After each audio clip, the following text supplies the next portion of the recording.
శ్రీమాత్రే నమః. ఈరోజు 13వ తేదీ స్థిరవారము పంచాంగము మరియు రాశి ఫలాల గురించి చెప్పడం జరుగుతోంది. స్థిరవారం అవటం వల్ల ఆ యొక్క విష్ణుమూర్తి అనుగ్రహం కలగాలని విష్ణుమూర్తి ధ్యాన శ్లోకంతో ప్రారంభం చేయడం జరుగుతోంది. సశంఖచక్రం సకిరీటకుండలం సపీతవస్త్రం సరసీరుహేక్షణం సహారవక్షస్థలశోభికౌస్తుభం నమామి విష్ణుం శిరసా చతుర్భుజం. ఓం నమో నారాయణాయ. దివి 13వ తేదీ స్థిరవారము పంచాంగ వివరణలు. శ్రీ క్రోధినామ సంవత్సరము, ఉత్తరాయణము, గ్రీష్మ ఋతు, ఆషాఢమాసము, శుక్లపక్షము, తిథి సప్తమి మధ్యాహ్నం 12:30 వరకు ఉన్నది. తదుపరి అష్టమి తిథి. నక్షత్రము హస్తా నక్షత్రము, సాయంత్రం 5:22 వరకు హస్తా నక్షత్రం ఉన్నది. అమృత గడియలు ఉదయం 10:44 నుంచి 12 వరకు అమృత గడియలు ఉన్నవి. వర్జ్యము రాత్రి 2:01 నుంచి 3:50 వరకు వర్జ్యం ఉన్నది. దుర్ముహూర్తము సూర్యోదయం నుంచి 7:35 వరకు దుర్ముహూర్తం ఉన్నది. రాహుకాలము ఉదయం 9 గంటల నుంచి 10:30 వరకు రాహుకాలం ఉన్నది.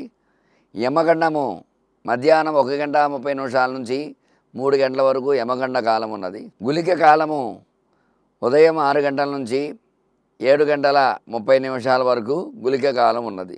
ఈరోజు స్థిరవారం అవటం వల్ల శ్రీ వెంకటేశ్వర స్వామి గోవిందనామాలు చదవటము, వెంకటేశ్వర దీపారాధన చేయటము, విష్ణు సహస్రనామాలు వినటము, లక్ష్మీ నృసింహ కవచాన్ని చదవటము, రామరక్షా స్తోత్రాన్ని చదవటము, ఇట్లాంటివన్నీ చేయడం ద్వారా విష్ణు అర్చన, విష్ణు ఆరాధన విశేషంగా చేయటం ద్వారా విష్ణు భగవానుడు అనుగ్రహంతో ఖచ్చితంగా మీ కోరికలు అవి నెరవేర్చుకోవడానికి అవకాశం ఉంటుంది. ఈ రోజున ద్వాదశ రాశుల వారికి ఏ రకంగా ఉండబోతోంది అనే విషయాన్ని చెప్పడం జరుగుతోంది. ముందుగా మేషరాశి.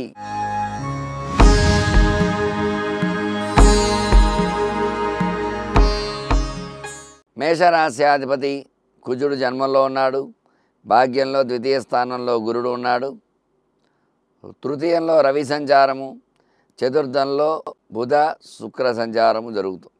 అలాగే కన్యలో కేతు చంద్ర సంచారం జరుగుతుంది. అలాగే ఏకాదశంలో శని సంచారము, వ్యయంలో 12వ స్థానంలో రాహు సంచారం జరుగుతుంది.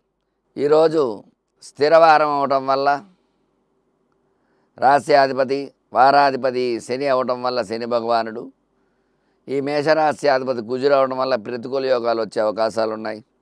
భాగ్యంలో గురుడు ఉన్నప్పటికీ కూడా జన్మ కుజుడు దోషప్రదుడు కాబట్టి వీళ్ళు విశేషంగా ఓం శనేశ్వరాయ నమః అనే నామాన్ని పఠనం చేయటము, వెంకటేశ్వర స్వామికి అర్చన చేసి తులసి మాల సమర్పించడం ద్వారా అనుకూలతలు వచ్చే అవకాశాలు ఉన్నాయి. తదుపరి వృషభ రాశి.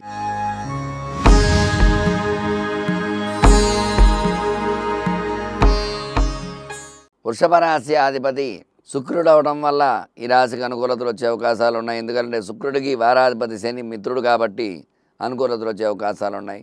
జన్మగురుడు, భాగ్యంలో శుక్రుడు బుధుడు, అలాగే పంచమంలో కేతు చంద్రుడు, అలాగే ఏకాదశంలో రాహువు, దశమంలో శని సంచారము, ద్వాదశంలో కుజ సంచారం జరుగుతుంది. వ్యయంలో కుజ సంచారం వల్ల కొంచెం వ్యాపారపరంగా ఇబ్బంది అయితే ఉంటుంది, కానీ ధనపరంగా సమస్య నుంచి బయటపడే అవకాశాలు ఎక్కువగా ఉన్నాయి. ఎందువల్ల అంటే వారాధిపతి మిత్రుడు అవడం వల్ల శుక్రుడు ఐశ్వర్యకారకుడు కాబట్టి ఐశ్వర్యం ఏదో రకంగా చేతికి అందడము, ఐశ్వర్యపరంగా ఇబ్బందులు పడుతున్న వారు ఇబ్బంది లేకుండా ఉండడం, అనుకూలతలు వచ్చే అవకాశాలు ఎక్కువగా ఉన్నాయి ఈ రాశి వారికి.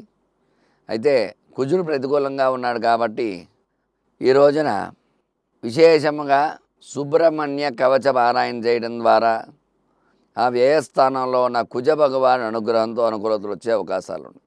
తదుపరి మిథున రాశి.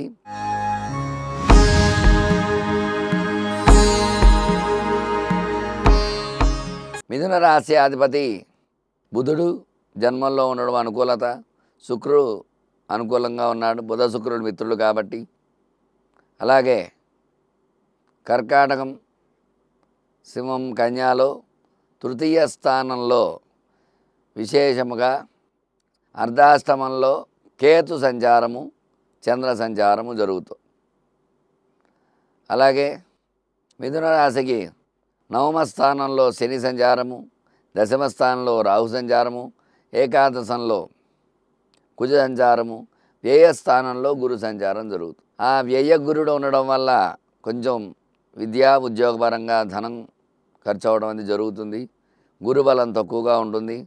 అలాగే అర్ధాష్టమ కేతు వల్ల కూడా జ్ఞానకారకుడు కేతు కాబట్టి ఉద్యోగ ప్రయత్నాలు కొంచెం ఇబ్బందిగా అవుతాయి. వీళ్ళు విశేషముగా గురు స్తోత్రము పారాయణ చేసి గురుడికి శనగలు దానం ఇవ్వటము, ఓం గురవే నమః అనే నామాన్ని పఠించడము, అట్లాగే సుదర్శన కవచాన్ని పారాయణ చేయడం ద్వారా అనుకూలతలు వచ్చే అవకాశాలు ఉన్నాయి. తదుపరి కర్కాటక రాశి.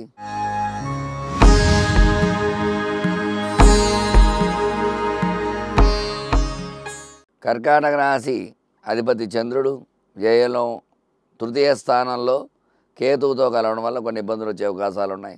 తృతీయ స్థానం అనుకూలంగానే ఉంది. అలాగే అష్టమ శని వల్ల ఇబ్బందులు ఉన్నాయి.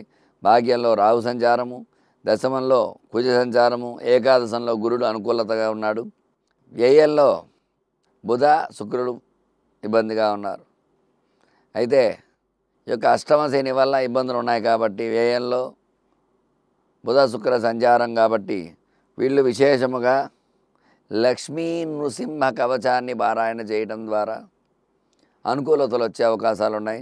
లక్ష్మీ నరసింహస్వామికి అర్చన పూజ చేయడం ద్వారా అనుకూలతలు వచ్చే అవకాశాలు ఉన్నాయి. తదుపరి సింహరాశి.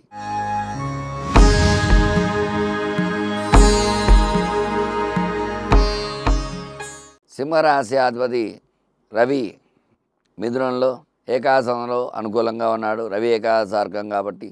అట్లాగే భాగ్యస్థానంలో కేతు చంద్ర సంచారము, సప్తమంలో శని సంచారము, అష్టమంలో రాహు సంచారము, భాగ్యంలో కుజ సంచారము, దశమంలో గురు సంచారము, ఏకాదశంలో ఈ రాశికి విశేషంగా అనుకూలతలు వచ్చే అవకాశాలు ఉన్నాయి.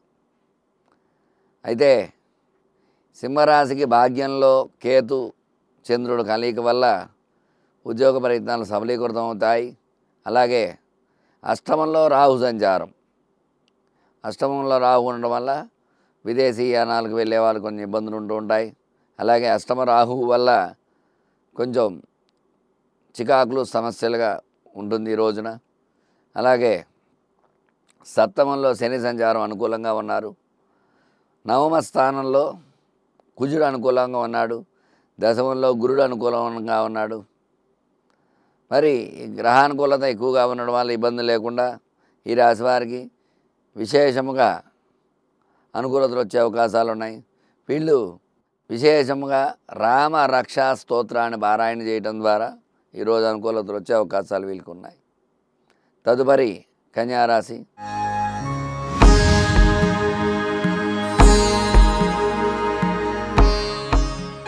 కన్యారాశికి జన్మ కేతువు, జన్మ చంద్రుడి వల్ల ఇబ్బందులు ఉన్నాయి. సప్తమంలో రాహు సంచారము, షష్టమంలో శని సంచారము, అష్టమ గురుడు వల్ల ఇబ్బందులు ఉన్నాయి. భాగ్యంలో 9వ స్థానంలో రవి సంచారము, 10వ స్థానంలో బుధ శుక్ర సంచారం జరుగుతుంది. అయితే ఈ కన్యారాశికి అష్టమంలో గురుడు ఉండడం వల్ల కొంచెం ఇబ్బందులు వచ్చే అవకాశాలు ఉన్నాయి. కొంచెం ఇబ్బందులు వచ్చే అష్టమ కుజుడు ఇబ్బందులు ఉన్నాయి. జన్మ కేతువు అష్టమ కుజుడు వల్ల ఇబ్బందులు వచ్చే అవకాశాలు ఉన్నాయి. వీళ్ళు విశేషముగా ఆంజనేయ స్వామికి ఆకు పూజ చేయించడము, సింధూరార్చన చేయించడము, వడమాల సమర్పించడం ద్వారా అనుకూలతలు వచ్చే అవకాశాలు ఉన్నాయి. తదుపరి తులారాశి.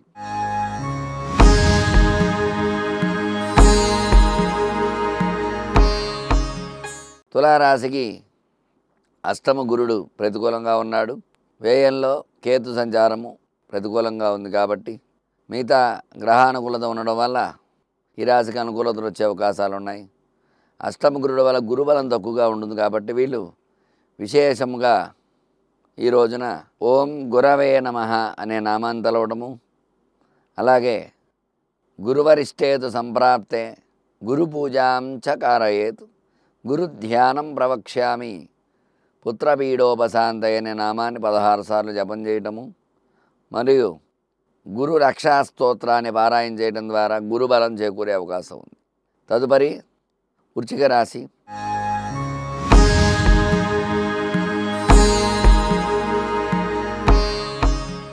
వృశ్చిక రాశ్యాధిపతి కుజుడు అనుకూలంగా ఉన్నాడు. అర్ధాష్టమ శని వల్ల ఇబ్బంది ఉంది. పంచమంలో రాహువు, షష్టమంలో కుజుడు, సప్తమంలో గురుడు, అష్టమ రవి వల్ల ఇబ్బందులు వచ్చే అవకాశాలు ఉన్నాయి. నవమంలో బుధ శుక్రులు, ఏకాదశంలో చంద్రకేతువులు ఉన్నారు కాబట్టి అనుకూలతలు వచ్చే అవకాశాలు ఉన్నాయి.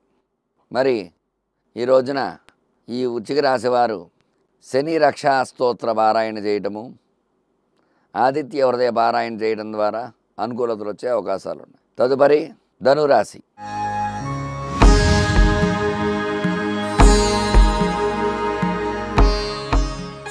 ధనురాశి వారికి తృతీయంలో శని సంచారం, అర్ధాష్టమ రాహు వల్ల ఇబ్బందులు ఉన్నాయి. అష్టమంలో బుధ శుక్ర సంచారం జరుగుతుంది. ఈ ధనురాశికి విశేషముగా పంచమంలో కుజుడు, షష్టమంలో గురుడు, సప్తమంలో రవి అనుకూలంగా ఉన్నారు. మరి దశమ కేంద్రంలో కేతు చంద్ర సంచారం జరుగుతుంది.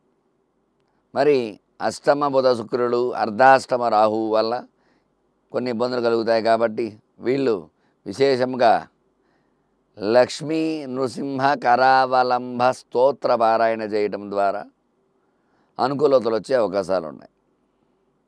తదుపరి మకర రాశి.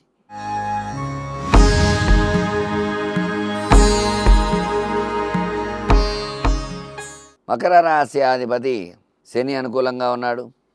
భాగ్యంలో, తృతీయంలో రాహువు, అర్ధాష్టమ కుజుడు వల్ల కొంచెం ఇబ్బందిగా ఉంది. పంచమంలో గురుడు, షష్టమంలో రవి, సప్తమంలో బుధ శుక్రులు అనుకూలంగా ఉన్నారు. నవమంలో కేతు అనుకూలంగా ఉన్నాడు. మరి వీళ్ళకి విశేషముగా అర్ధాష్టమ కుజుడు వల్ల ఇబ్బందులు ఉన్నాయి కాబట్టి వీళ్ళు సుబ్రహ్మణ్య కవచాన్ని పారాయణ చేయటం ద్వారా సుబ్రహ్మణ్య అర్చన ఎర్రని పుష్పాలతో కుంకుమ నీరుతో అభిషేకం చేయడం ద్వారా అనుకూలతలు వచ్చే అవకాశాలు ఉన్నాయి. దానిమ్మ పండ్లు నివేదన పెట్టడం ద్వారా అనుకూలతలు వచ్చే అవకాశాలు ఉన్నాయి. తదుపరి కుంభరాశి.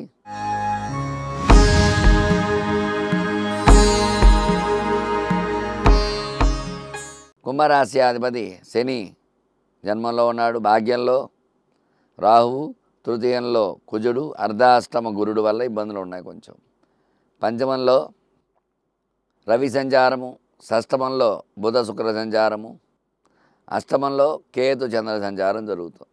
అష్టమ కేతు వల్ల కొంచెం ఇబ్బందులు వచ్చే అవకాశాలు ఉన్నాయి. అష్టమ చంద్రుడి వల్ల కూడా కొంచెం ఇబ్బంది, మనస్థిమితం తక్కువగా ఉంటుంది, మనశ్శాంతి ఈ రోజున.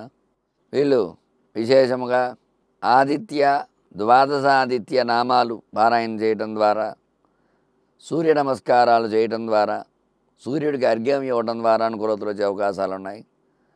అష్టమంలో చంద్రుడు ఉన్నాడు కాబట్టి విశేషముగా మనశ్శాంతి కోసము ఈ రోజున సాయంత్రం సమయంలో విశేషముగా ఓం చంద్రాయ నమః అనే నామాన్ని 108 సార్లు పారాయణ చేసి క్షీరాన్న నివేదన చేయడం ద్వారా చంద్రబలంతో మనశ్శాంతి వచ్చే అవకాశాలు ఉన్నాయి. చూశారు కదండి ఈ రోజున ఈ 12 రాసుల వారికి ఏ రకంగా ఉండబోతోందో, వారు ఎవరు ఏ రకమైన పరిహారాలు చేసుకుంటే ఏ రకమైన అనుకూలతలు వస్తాయనే విషయాన్ని మనం తెలుసుకోవడం జరిగింది. చక్కగా నేను చెప్పినట్టుగా ఈ స్తోత్రాలు పారాయణ చేసుకుని దైవబలం చేకూర్చుకుని చక్కగా దైవబలంతో మీ కోరికలు నెరవేర్చుకుంటారని కోరుకుంటూ, మీ రవికిరణ్ శర్మ, వేలూరి, జ్యోతిషరత్న అవార్డు గ్రహీత. మీకు ఎలాంటి ధర్మ సందేహాలు ఉన్నా సరే స్క్రీన్ పై నా నెంబరు రోల్ అవుతూ ఉంటుంది. ఖచ్చితంగా నా నెంబర్కి మెసేజ్ పెట్టి కాల్ చేస్తే మీ జాతక పరిహారాలు అవన్నీ కూడా చెప్పడం జరుగుతుంది. శుభం భూయాత్. నమస్కారం.